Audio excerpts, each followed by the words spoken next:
প্রিয় উপস্থিতি, এ পর্যায়ে আপনাদের সামনে পবিত্র কোরআন ও হাদিস থেকে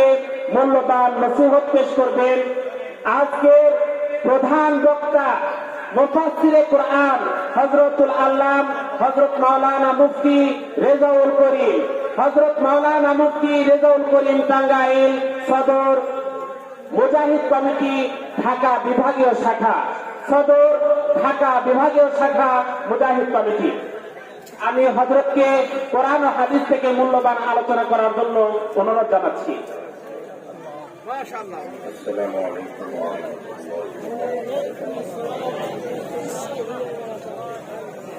রাহমাতুল্লাহ।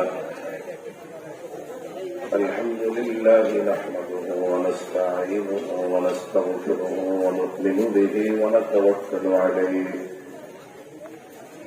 ونعوذ بالله من شرور أنفسنا ومن سيئات أعمالنا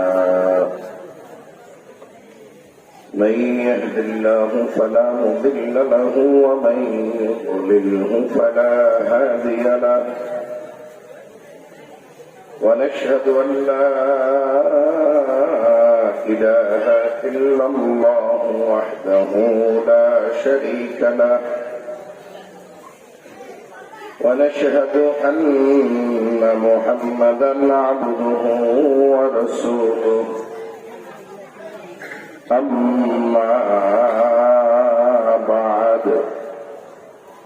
فأعوذ بالله من الشيطان الرجيم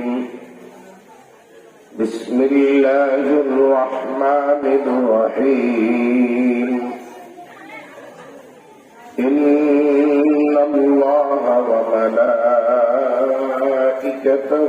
يصلون على النبي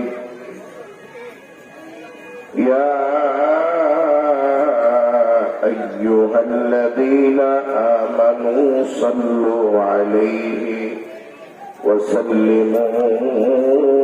تسليما সবাই মহব্বতের সাথে নবীজির আজমত আর মহব্বত অন্তরের ভিতরে নিয়ে জবানকে খুলে হৃদয়কে উজাড় করে আমার সাথে সবাই দুরূদ শরীফ পড়েন। আল্লাহুম্মা সাল্লি আলা মুহাম্মাদ ওয়া আলা আলি মুহাম্মাদ কামা সাল্লাইতা আলা ইব্রাহিম ওয়া আলা আলি ইব্রাহিম إنك حميد مجيد اللهم بارك على محمد وعلى آل محمد كما باركت على إبراهيم وعلى آل إبراهيم إنك حميد مجيد اللهم صل على سيدنا ونبينا وشفيعنا وحبيبنا ومولانا محمد صلى الله عليه وعلى آله وأصحابه وبارك وسلم أعوذ بالله من الشيطان الرجيم بسم الله الرحمن